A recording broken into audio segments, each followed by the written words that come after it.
But in addition to these professional obligations, I was dedicated to my personal responsibilities too. In my private life, I was raising two amazing kids, serving in a leadership role in my church, and training to run my sixth marathon.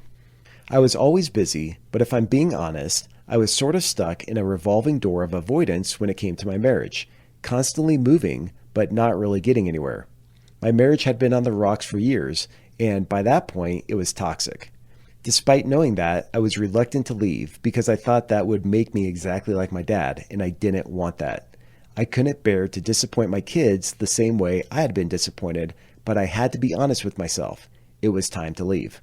When the pandemic started, all the professional and personal things that kept me busy were suddenly out of reach. I went from sitting in boardrooms to sitting in my room, bored.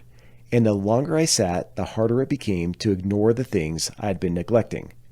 The opportunity to escape into my next client's project or take an impromptu trip just wasn't there anymore, and I knew I was going to self-destruct if I didn't change my mindset.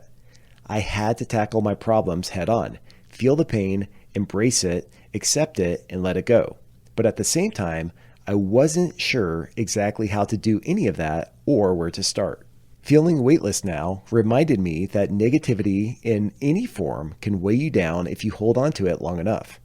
In the months that had preceded this trip, I'd been holding on to a lot: pain, anger, and disappointment. But those emotions had been slowly dissipating and were now being washed away with every lap of the waters against my skin. As the salt from the warm waters kept my body afloat, I put my head back and tried to let my mind drift.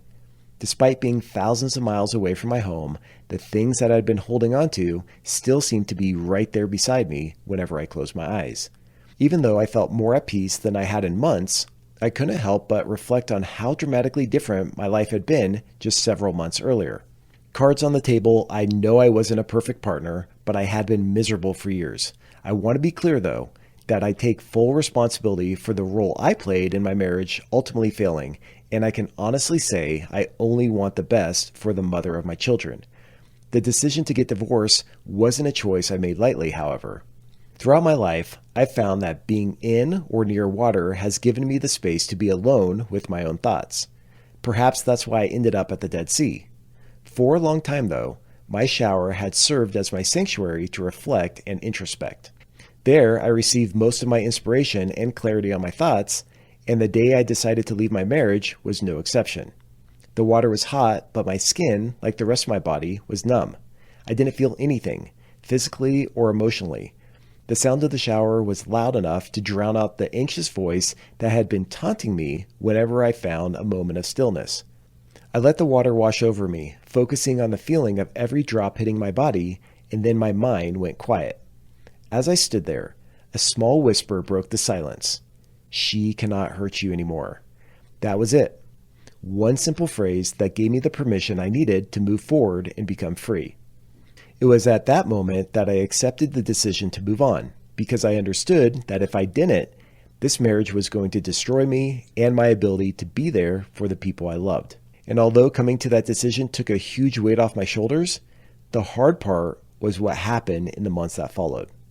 I'm a very deep feeler, so when I get hit with the big emotions, it takes a toll on my body physically too, during which time I felt the effects of being spread too thin.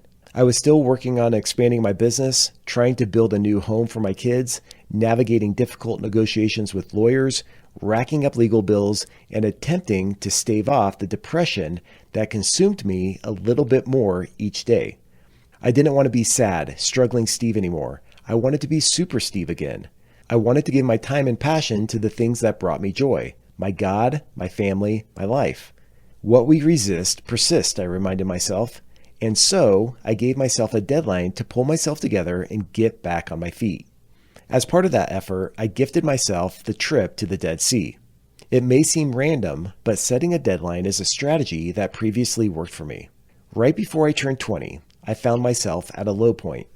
I was struggling with my closest relationship and losing weight from the emotional toll. Overall, I lacked purpose, to the point that the future felt hopeless. I decided to give myself 90 days to get my life in order. I told myself that during that period, I would let go of all the pain I was holding, start working out, and look for new hobbies. Having that deadline in front of me worked.